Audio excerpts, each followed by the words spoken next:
coming up on Thursday, so we got a ton of stuff going on here at KCast Radio. That's a super cool show. It is. Like you said, it's nerdy, but it's nerdy in a good way. Mm-hmm.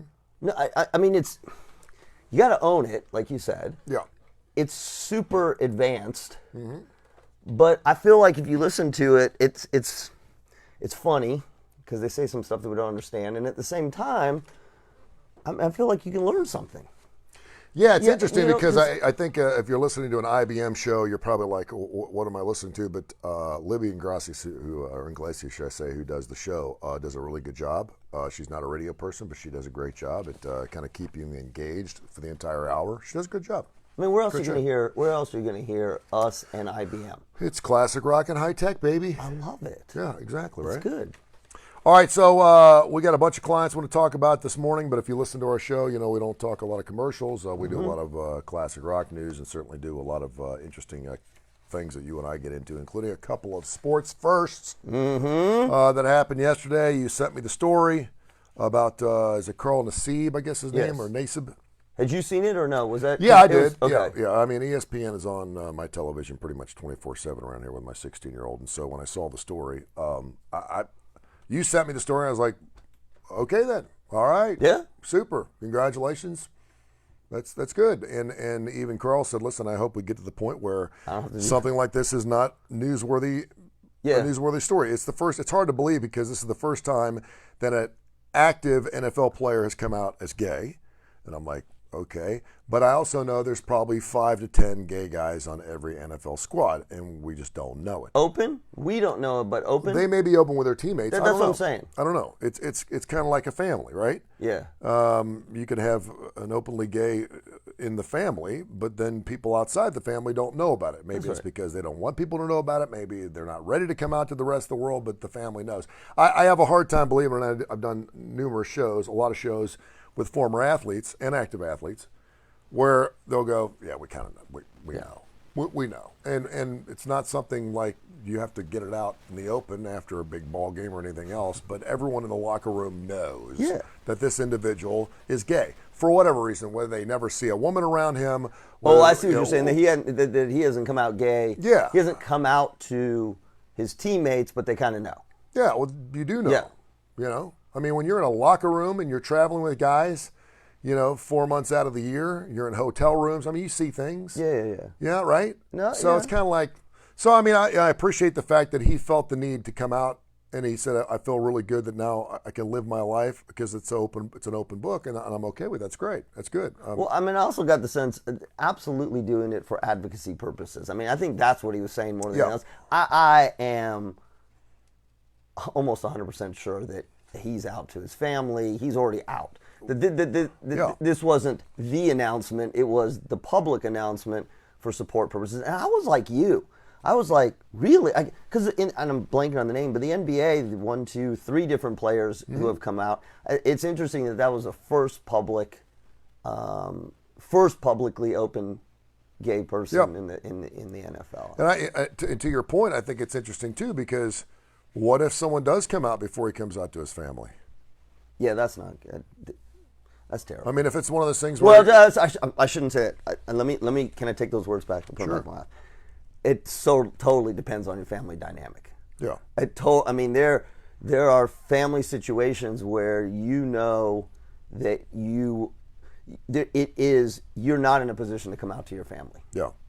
Now, the question is, if you're not coming out to your family, but you're coming out on social media, it makes a statement.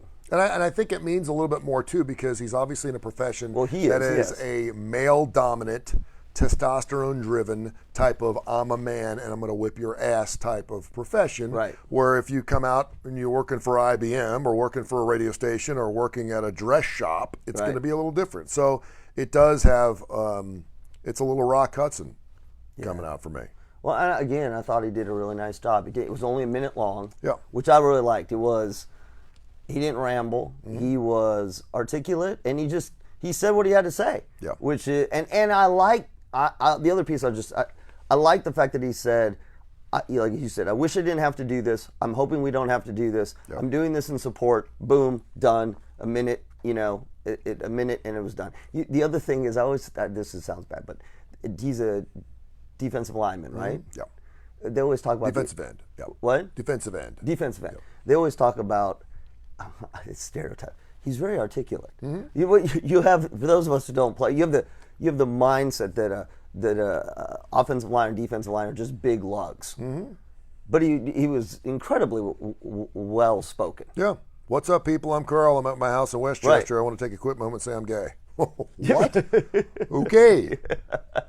See, I thought that was great because there was no, they tell you about this when you do Instagram, you do reels, like just no warm up. Yeah, cut right to the chase. Said I've been wanting to say this for quite some time, ending 15 years of secrecy.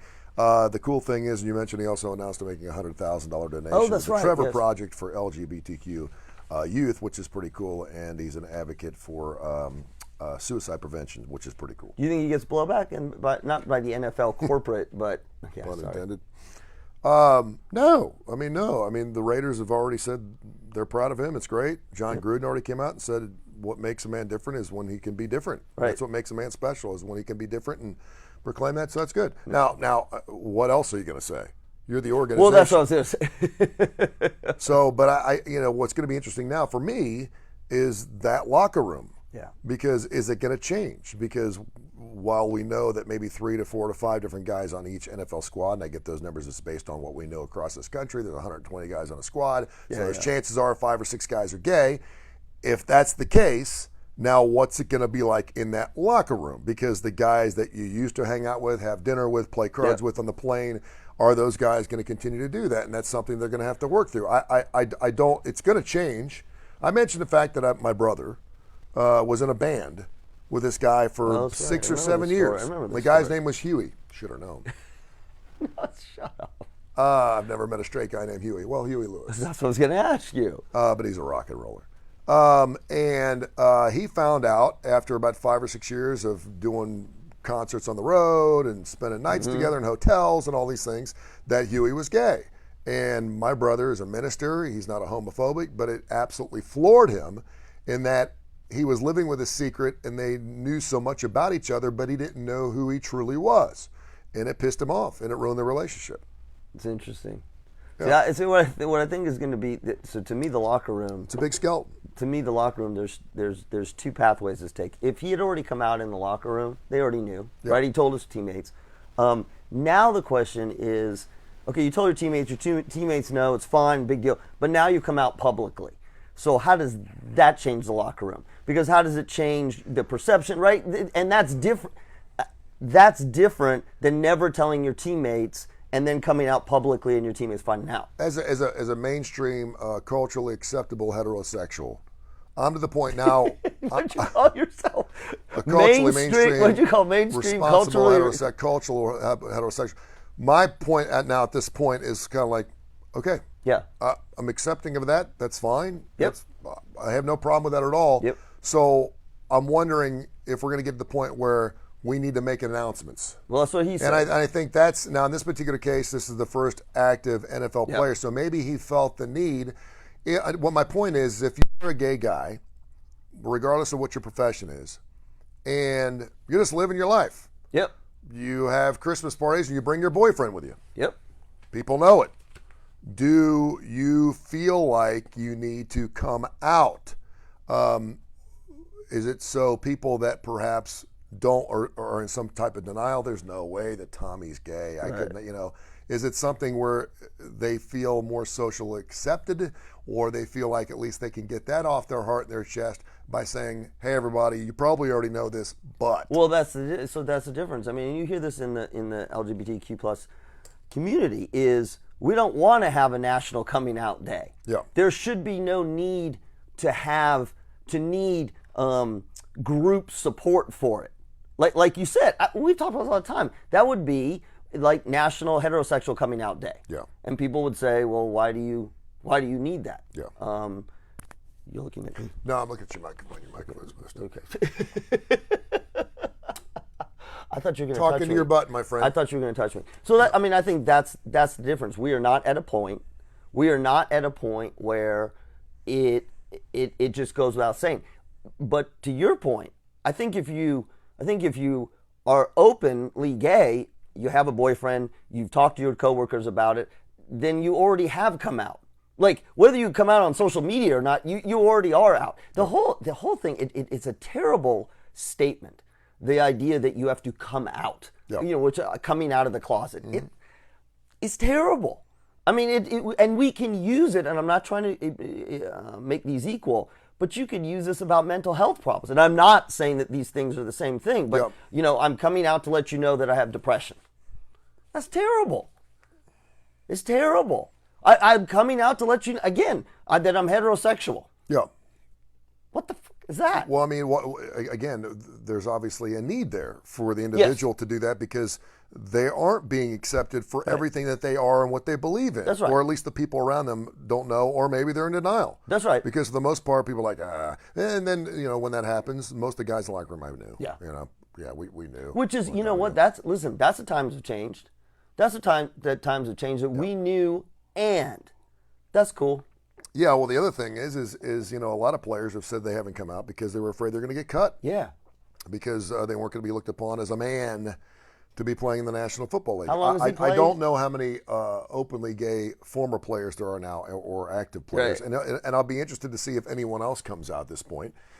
Because normally when someone does come out, it makes it easier for others to accept who they are. Has he been in the league a while? I mean, you don't have to give me exact Not too years. long. He's been banged up. Okay. Yeah. So. I think it's great. I think it's fine. I mean, again, live your life. Yeah, I mean, live your life. And I thought in the news stream it was right where it should be. It got a little notice on Fox and NBC Nightly News last night. It was a real quick story. Oh, by the way, Carl's gay. Our next story. Let's talk about a little bit more on ESPN, where it should be. Yeah. But that's a good thing. That's what we want. Yeah. It's novel still, but not novel enough that it's breaking news. Yeah. Another first this yesterday. One's a little more breaking news. You're going to ask me questions, and I don't know what the hell to say about this. Well, for the first time, we're going to have a transgender athlete compete in the Summer Olympics. That's not the part I don't know what to say. And shocker, there's already controversy. Of course. 43-year-old Laura Hubbard, who transitioned from male to female in 2013. The difference here is Laurel was a man in 2012, and she competed in weightlifting. Now, if you're going to take a sport that you would think you'd have an advantage in. Wait, I'm sorry. This was transgender male to female. Yes. I'm sorry. Go ahead. To I know it's weightlifting. Yeah, I mean, of all the sports, like curling, handball, curling, skating, even running, you may have a little bit of an advantage. But the fact that you're talking about a guy who competed as a weightlifter in 2012 and then started competing as a woman in 2013, and therefore, of all sports, you would think that would be probably the one where you'd have the biggest advantage. If you once were a man and now you're a female, I know there's testing, extensive testing. Yeah, I mean, the Olympic Committee goes through that. The testosterone levels were low enough, and so she's being accepted, and so she's in. But obviously, people are going to have an issue. The biggest issue now is, will she win? She's 43 years old, and if she does win, there's going to be a lot of blowback. If she doesn't win, we're going to go, okay, well, that's fine. It's so interesting. Again, we speak about things that we know nothing about. Yeah. If they're testing and they're looking at sort of hormone levels, testosterone, estrogen, and sort of saying, okay, look, from a hormone level, within normal range of what we would expect, gets super interesting. What we would expect of a female weightlifter who is legal. Yep. Because we've also had problems with female athletes and banned substances. So, I mean, we've had female athletes taking substances, steroids and whatnot, who were not transgender. And so if she falls within those normal ranges, then you're asking questions about, well, a history of muscle density, strength. That's probably where the majority of people are going to have an issue here, because so interesting. I wonder how her weights went down, or did they? She was born as a male. Yeah. So genetically, she's predispositioned to have a different muscular makeup in his body growing up. Now, I don't know if he worked out for the first 30-something years of his life before he decided to become a she. I don't know those situations. And so even with, and I'm not a doctor, so I don't know these things. Yeah. Even with the low testosterone level or hormonal level that needs to be tested under Olympic guidelines in order to compete as a transgender or as a woman in this particular case, is that enough to keep her from having a huge unfair advantage? And I would say no. Well, we don't know. You're not a doctor. So one thing if Dr. Josh Klapow is born a man, I'm not and a you've doctor. worked out I'm not a doctor. and you've worked out for 40 years as a male, yeah. okay, as a male, and all of a sudden decide to change that from a hormonal and testosterone level so to the point you still have the genetic makeup, you still have the muscle mass. So that's what's interesting. Here's the other interesting part: is weightlifting as a male sport versus a female sport. Is the technique any different? Let's just use the technique. Are they lifting the same way? Because if you think about it, if you're lifting the same way, if everything is the same technique-wise, and you're just talking about strength. Let me just ask you this real quick. Does taking hormonal or testosterone type of medicinal drugs in order to get you below this level, does that change your strength? Oh, absolutely. That's what I was saying. So what you should see. But she still has that muscle mass that she incurred as a man. Yeah, but it goes away. Okay. That's the part I was. The muscles don't go away, do they? Yeah, they atrophy. Okay.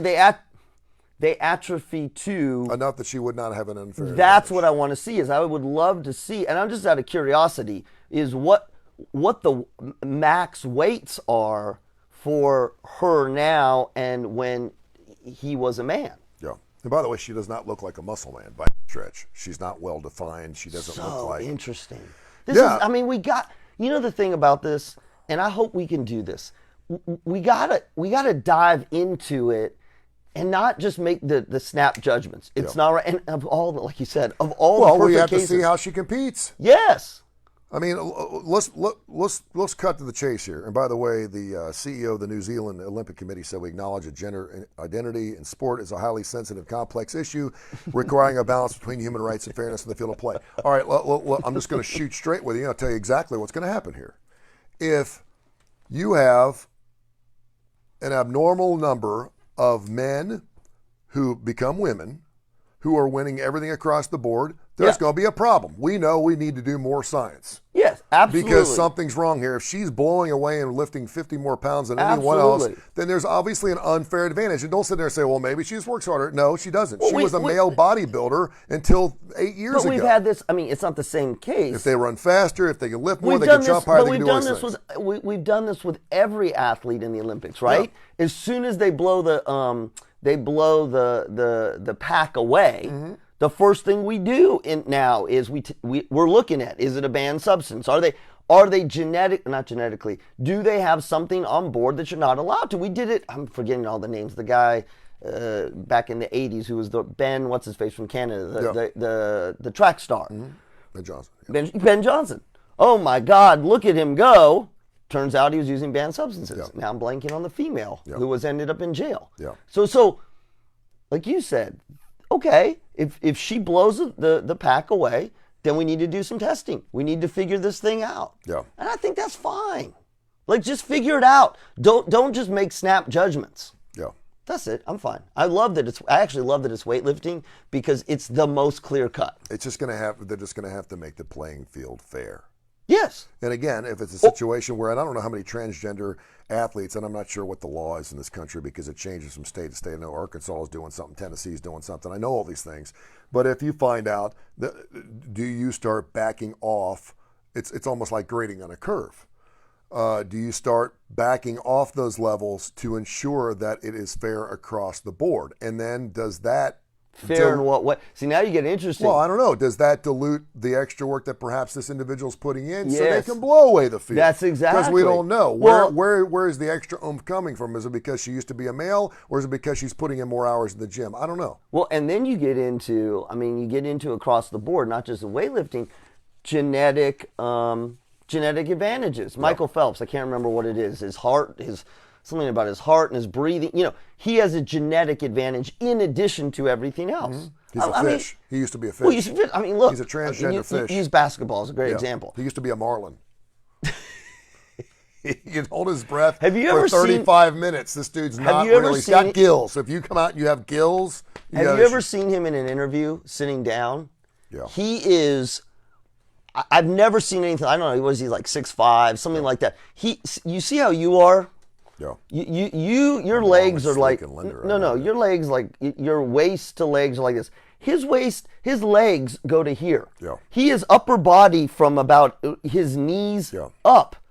It's genetic. It doesn't even look normal. Yeah, his wiener's in his belly button. It's weird. Yes. All right, so I got one other story I want to get into here. We're on KCast Radio here. It's Classic Rock the Bone. Of course, you can download the KCast Radio app. It's available. It's free. It takes you about 5 or 10 seconds. You're the detonation station. We have a big fireworks show coming up on the 4th of July. Whether you're watching on the mountain, which I'm not allowed to mention because we're playing music and a lot of people are going to be listening to KCast Radio on the 4th of July. Whether you're doing the Thunder on the Mountain thing, doing your backyard thing, whatever, make sure you check out KCast Radio and all of our other special programming here on KCast Radio. We have a lot of unique broadcasting things and skills here that we're super proud of, including the Kurre and Klapow show every Monday through Friday between 6 and 9.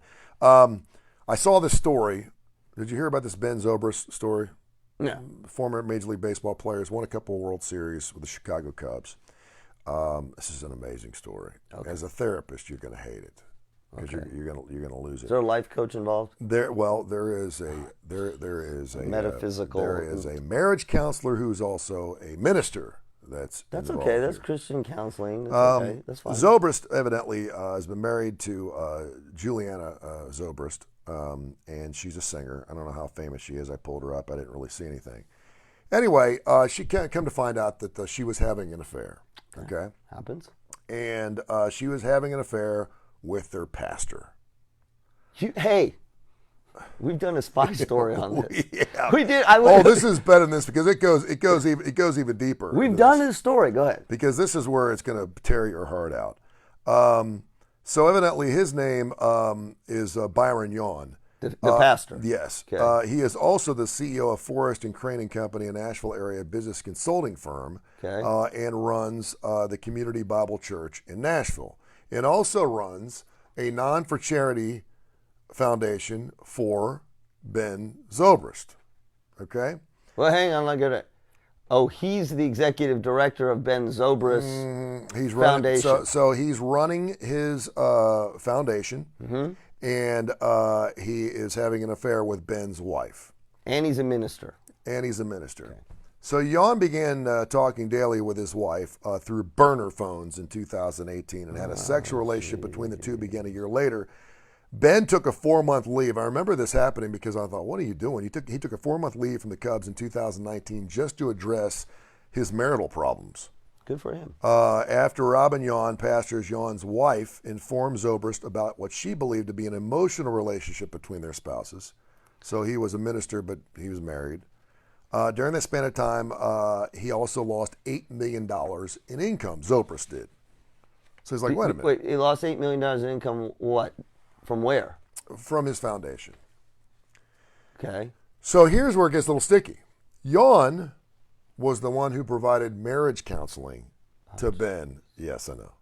Ben and Juliana. Can I just, Spy for Rent? Yeah. This is the Spy for Rent story. Uh-huh. So this is not, believe it or not, as crazy ass as this is, it's not. So let me reset the story here. Ben and Juliana are having some marital issues. They go seek. Ben has this foundation that he is paying Yawn to run quite well, $7,000 a month to run this foundation. And Yawn is also his personal friend and pastor at their church. And so he decides to go to Yawn to talk about his marital woes. During the period when their marriage began to deteriorate, Zobrist was discussing his marital problems with Byron Yawn, who encouraged him to give his wife space. At the time, Yawn was sleeping with his wife. According to text messages between the two, Juliana Zobrist had been speaking to divorce lawyers. She used the words emotional, verbal, and spiritual abuse. He said, I was shocked, Zobrist said. Can't be 2,000 miles away from her and the kids while she's thinking about me that way. I have owned every bit of my sin, but I will not have the abuse angle put upon me. Well, stop. Yep. I've owned every bit of my sin. What did he do? I don't know. Okay. But I will not own the abuse angle. Yawn then said, I'm sure it's like getting knocked off your feet and into your head, but I can't imagine what it feels like at this moment for you. You're a husband and father first. That's who you are. Yawn says this. That's while Yawn, he's doing his while wife. sleeping with his wife. Oh, yes. my God. Yawn then used his personal relationship with Zobrist to rise in the ranks of Patriot Forward, a non-for-profit organization. The latter it could become to promote better mental health support and career development for athletes. Why am I laughing? Because I'd be crying. This is Before his termination in March of 2019, Yawn had become the group's executive director for the next 2 months. While he slept with his wife, he paid himself $7,000 in salary. Moreover, Zobrist donated between $10,000 and $15,000 specifically to Yawn's family for a pastoral trip. In addition, he donated $10,000 each month to Community Bible Church, which, of course, Yawn was running. No wonder he took 4 months off.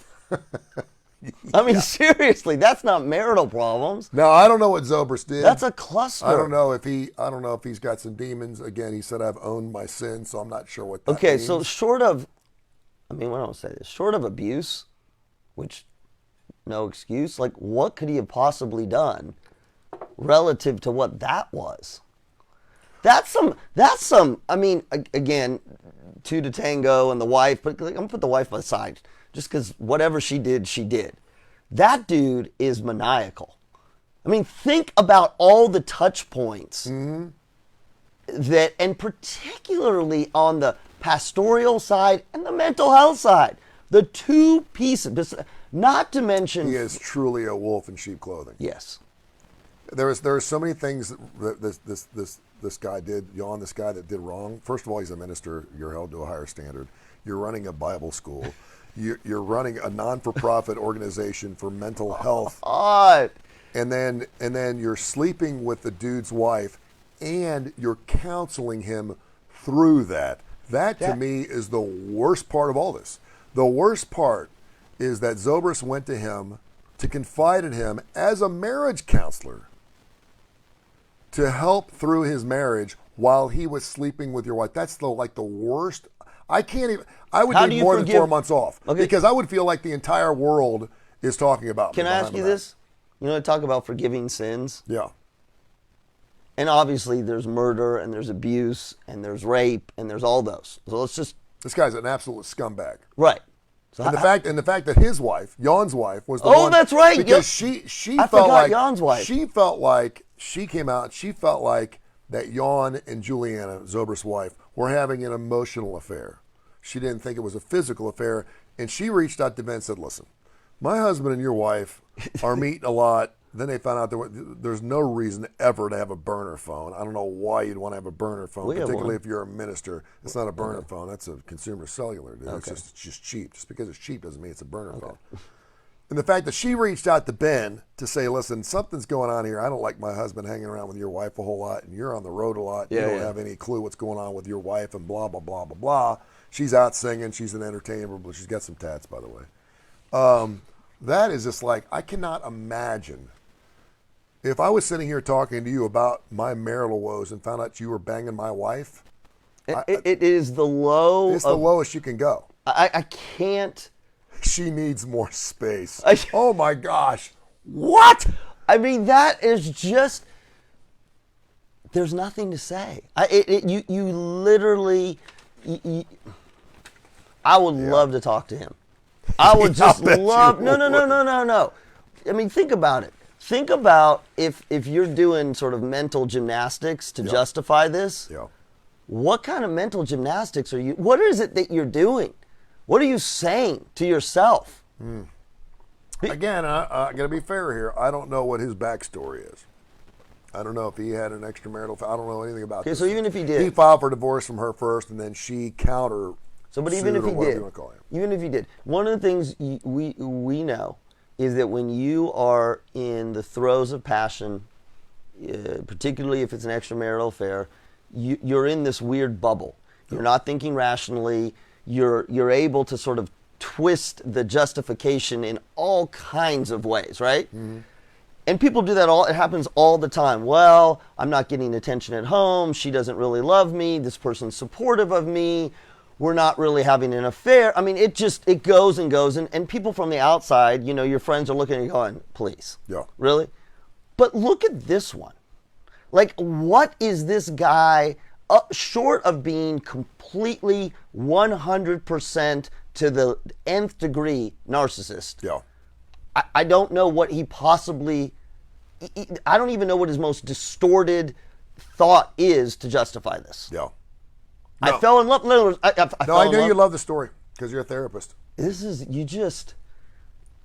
well, a therapist and a minister. Yeah. When your profession, you could say, you could do lawyers and physicians too. When your profession is designed to hold people's information in the most confidential manner. That's your profession. In the most confidential. You're getting paid to do that. I mean, it's one thing if your friend does that, right? Somebody you know, I mean, that still sucks. It's terrible. It's horrible. But when you're the brand ambassador for that, and then you go that far, and this guy did it in like 17 different ways. Yeah, if you're a marriage counselor and you're sitting there with a guy and the girl in the room, and you're looking at her with lust the entire time while you're telling him to give her more space, there's special places in hell for you. There is. Well, that's what I mean. So what is it? It's like, what in the hell? Give her more space? Yeah, so she can be with me. I think you shouldn't call her so much. Yeah. I think, now listen. You should leave her alone. He's like, I'm 2,000 miles away. Yeah, but playing for the Chicago Cubs, winning World Series. I can't keep track. I think it's important that you don't text her and you give her lots of space. Yeah. And I think that if you have a home security system with cameras, I think it's super important that you turn those off so that she doesn't feel that you're watching her. Yeah. Saw this great story. Saw this great story real quick before we get back to some classic rock. It's 2 for Tuesday on KCast Radio. Make sure you download the KCast Radio app. It's KCast Radio. Download the KCast Radio app. It's free. It takes you about 5 or 6 seconds. So we've downloaded thousands and thousands and thousands of them. You get all kinds of great classic rock and roll. We have an AC/DC show coming up tomorrow night, 8 o'clock. It's one of our most listened to shows. It's all AC/DC for about an hour, brought to you by Southern Precision Staffing, 682-2828, Southern Precision Staffing for all your staffing needs. Then we have an IBM special show that airs on Thursday nights right around 7 o'clock where we mash up high-tech and classic rock. It's super cool, and a host of other great things coming up soon here on KCast Radio. So download that KCast Radio app. Woman goes to the ATM on Saturday morning down at Largo, Florida, and she tries to take out $20, and it says she's overdrawn. Uh-oh. I can't imagine. I don't know anyone that goes to an ATM just to get a 20 out, but whatever. So then she goes back later that afternoon. She goes back to check her balance. She's got $999,985,374 in her account. Million, you said? Yeah, million. $999,000,000. Ooh, $985,374.18. You said that's in Florida?